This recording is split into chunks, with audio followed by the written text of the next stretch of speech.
Downtown Ouagadougou, early Saturday.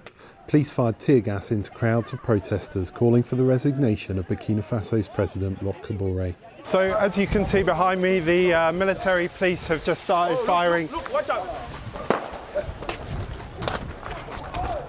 So as you can see behind me, the military police have just started firing tear gas into the crowd. There were around 400 to 500 people here before. The crowd is now starting to disperse, but there's an eerie silence that's fallen over the scenes here.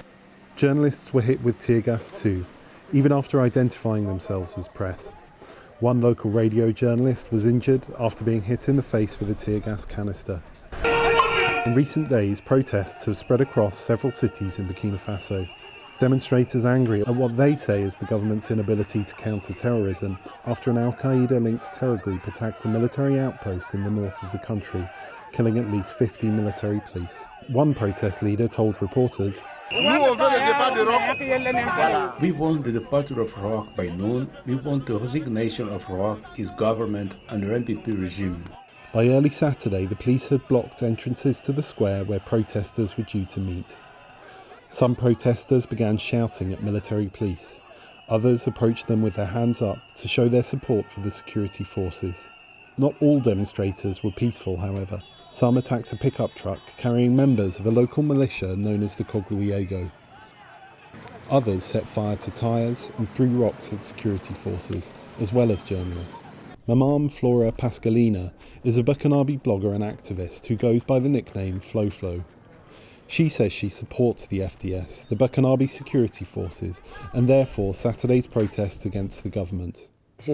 My heart aches for my people who are dying before my eyes, and I can't stand it. I've thrown myself into this, and I fight night and day for the Burkinabe people, for the FDS. Protests against French military intervention in Burkina Faso have also taken place in the last 10 days. Demonstrators blocked a French convoy travelling through the country, claiming the soldiers were aiding terrorists. Many Burkinabes, including Flo Flo, believe in conspiracy theories like this, spread over social media. Starting Saturday, November 20th, the government shut down mobile internet for 8 days, in part to stop the spread of misinformation, but also to suppress protests. The government came under pressure from lawmakers about its handling of security and the internet shutdown at a special session of the National Assembly last Friday. The Defence Minister voiced support for the shutdown.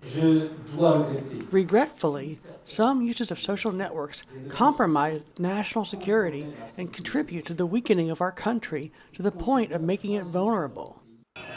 Analysts say the protests may force the government to make concessions. Some sense politically that there was a need to concede something to some of these demands.